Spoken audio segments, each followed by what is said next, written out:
My name is Malcolm Callaway. I'm an artist and a playwright, and I've been living here off and on since 1980, and a brief sojourn into Halifax. Moved out here in the late 80s. At the time, the theatre was having a bit of a switch around. Things were not going so good, and I ended up being chairman of the board. My wife is a musician and teaches choir, and she was a producer at CBC for the longest time.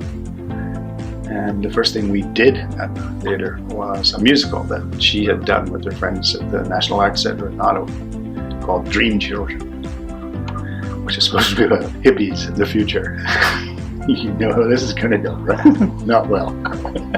It was a big success. We made a lot of money, and it was good. We did 3 or 4 more musicals there, 5, 6 musicals, and I wrote and produced and directed 24 plays.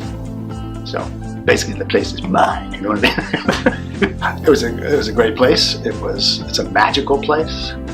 It had great acoustics.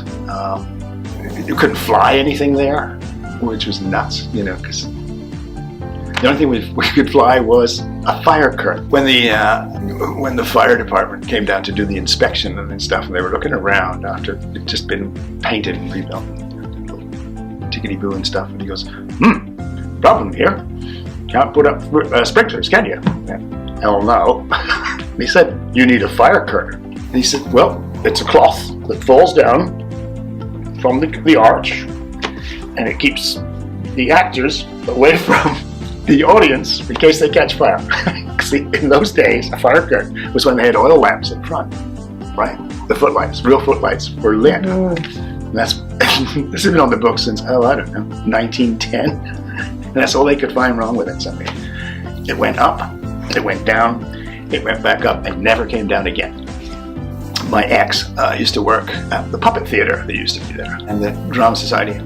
At that time, we used to rent the place, and we put our own little shows and things. And we did one, it's a big hit, and we had a party afterwards. And it was cold because there was never any heat in the damn place. I'm gonna find somewhere to sleep, so I went up into the attic, the big loft up there.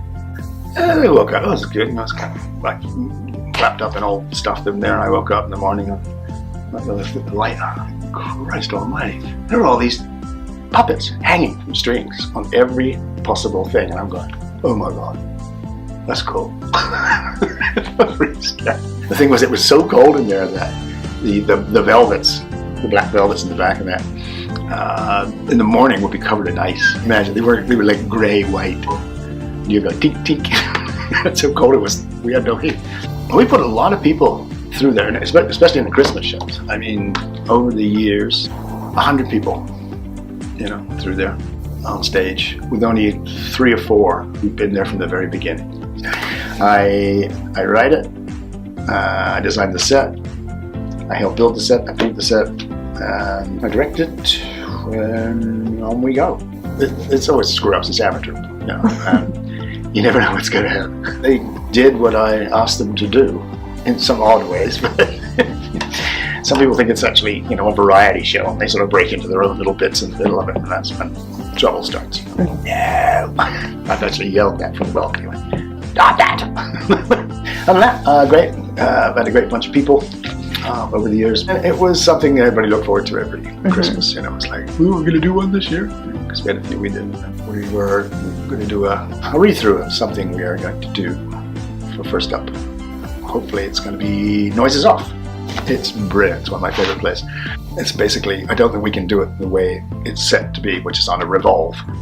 So there's fascia of a door and a window and all that stuff. They're the stage. They do all the acting, the real acting of the thing, and then it slowly turns. And as it turns, there's the actors behind beating the crap out of each other. And they're fighting. And it slowly goes down, and they all come back on stage. It's so funny. So we're hoping to do that. We've got a new director in town who's done musical direction before, so we'll be directing it. Hopefully, it'll all come together in time for in July. I'm glad it's being rebuilt, and finally we've got some money to correct all the previous things that were done over the years. And it looks like they're doing a great job. Can't wait for it to open. I thought I'd like to be buried there, but no, I don't think so now. So they put the new concrete in, forget it. And do you take this chipmunk to be your loyal, very chipmunk? Even got a little thing on it down there.